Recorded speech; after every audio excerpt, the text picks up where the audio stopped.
Halo, selamat datang di channel Fauji Ganim bersama saya Fauji.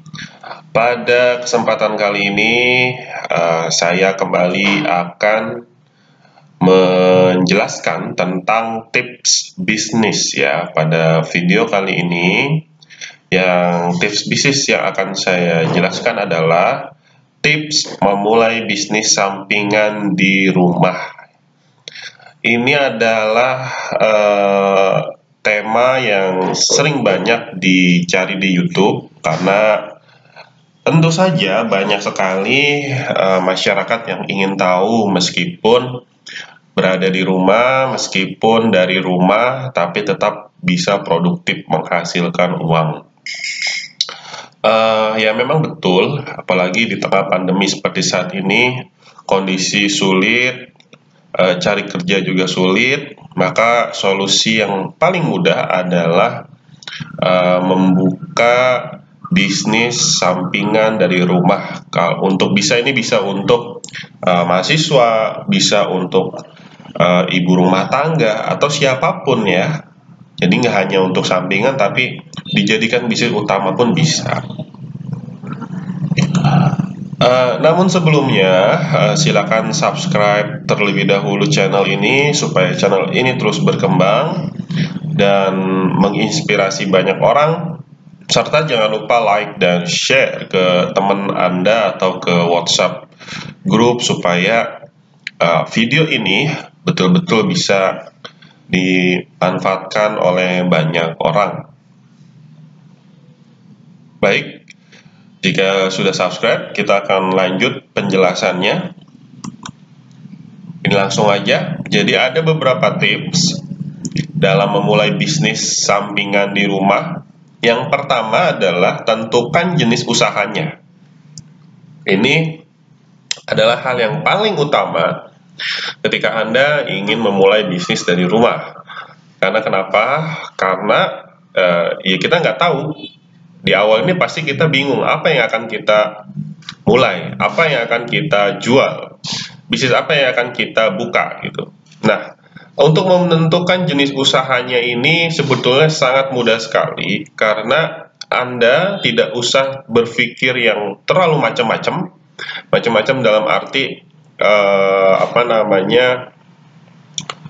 yang lagi ngetren atau yang modalnya besar gitu kan, cukup cari bisnis yang sederhana mungkin, yang sesimpel mungkin tapi bisa untuk Anda lakukan. Contohnya misalkan catering, jual pulsa, buka jasa ekspedisi. Nah, ini ekspedisi ini saya pun saat ini membuka ya. Jadi karena saya memiliki sistem di mana sistemnya itu hanya dengan satu sistem tapi bisa membuka multi atau banyak layanan ekspedisi, bisa 10 saat ini, dan itu bisa menjadi peluang bisnis. Catering, laundry, kue gitu. Nah, tipsnya adalah untuk menentukan jenis usaha, pilihlah jenis usaha yang Anda bisa sesuai kemampuan Anda. Ini yang sangat mudah. Contoh gini, bisa menjadi yang Anda bisa atau yang Anda senangi.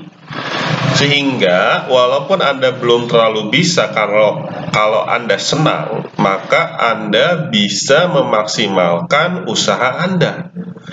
Diawali dengan senang dulu gitu kan. Oh iya, senang. Saya misalkan saya 2015 membuka usaha travel. Kenapa saya lanjut di usaha travel? Karena saya suka, saya senang gitu, saya senang jalan, saya senang liburan. Itu yang membuat akhirnya saya terus belajar. Walaupun di awal saya belum sebagai ahli, saya hanya memulai saja mengikut-ikut belajar otodidak seperti biasa sampai akhirnya saya betul-betul paham. Terus belajar tidak berhenti. Jadi itu ya, sesuai kemampuan. Karena kalau sudah senang kemudian kita bisa melakukannya, maka tentu usaha kita akan maksimal. Maka tips yang kedua adalah selaraskan dengan hobi. Teman-teman hobinya apa? Misalkan hobi bersepeda, maka silakan buka penjualan aksesoris sepeda. Teman-teman suka main futsal, ya sudah, jadi agen atau distributor perlengkapan futsal, sepatunya, kaos kakinya, jersey-nya, dan lain sebagainya. Nah, ini pun sama seperti yang saya lakukan. Saya hobi traveling, maka saya fokus mengembangkan bisnis travel saya hingga saat ini. Kemudian apalagi, misalkan Anda senang nyablon, misalnya Anda senang membuat sesuatu yang kreatif, ya buatlah gitu. Jadi itulah yang harus kita lakukan supaya bisnis kita berjalan. Kemudian selanjutnya, yang ketiga adalah lihat tren yang sedang berkembang. Jadi perlu kita pahami bahwa tren bisnis selalu berubah ya jika teman-teman mau memulainya. Cuma memang kekurangannya ketika kita memulai bisnis mengikuti tren yang sedang berkembang, maka ini bisa ada lifetime-nya. Artinya hanya ketika misalkan ada muncul tren yang baru, maka bisnis yang tren sekarang ini sudah hilang. Contoh apa yang kita jadikan contoh? Misalkan dulu pernah ada namanya es Milo, ya, es kepal Milo. Jadi es Milo dibuat dari batu es, kemudian ditaruhin topping segala macam. Sekarang hilang. Dulu pernah ada cappuccino cincau. Wah, dulu merebak cappuccino cincau, ada di mana-mana. Sekarang hilang.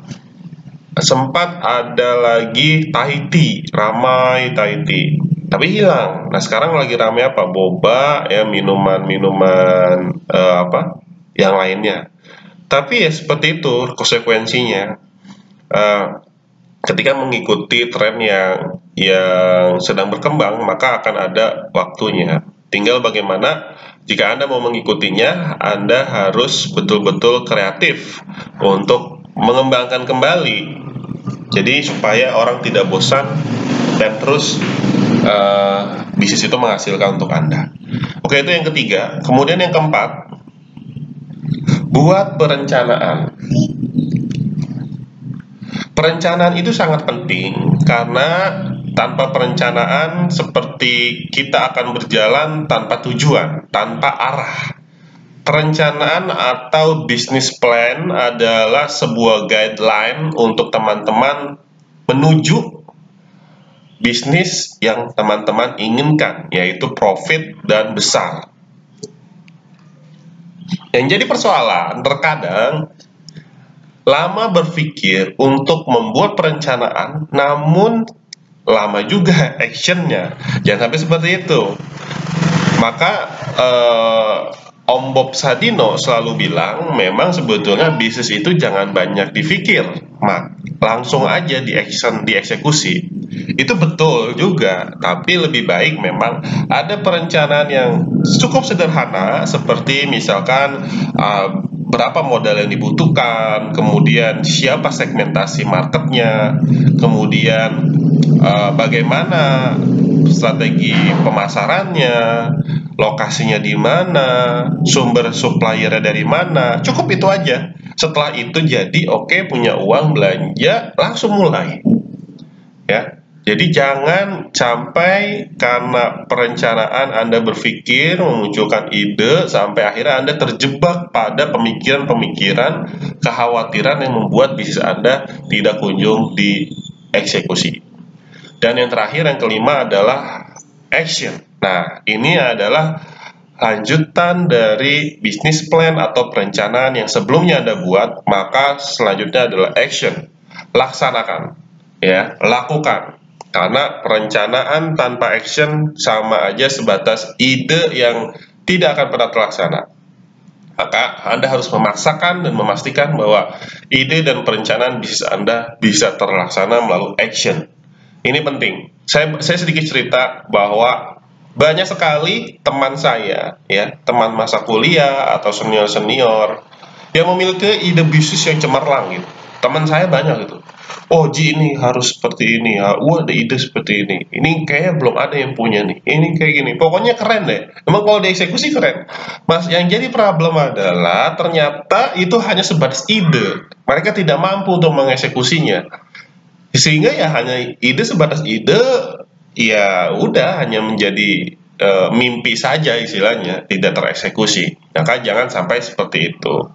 Saya tipikal yang memang lebih banyak actionnya daripada mikirnya. Nah, ini mikirnya belakangan gitu. Ya gimana ya, minimal mikir ide awalnya aja dulu, hitung-hitungan, oh oke, modalnya segini, kita eksekusi, untung gitu. Ya sudah, action. Nanti dalam perjalanannya baru kita improvement ya. Improvement, kemudian kita perbaiki, kita kalau ada yang kurang, terus aja sampai betul-betul jadi. Nah, itu aja teman-teman, apa namanya, tips memulai bisnis sampingan di rumah. Jangan lupa subscribe channel ini dan like serta share. Semoga channel ini terus berkembang dan video ini bermanfaat untuk banyak orang, menginspirasi banyak orang untuk segera memiliki bisnis sampingan di rumah. Sampai bertemu di video selanjutnya. Assalamualaikum warahmatullahi wabarakatuh.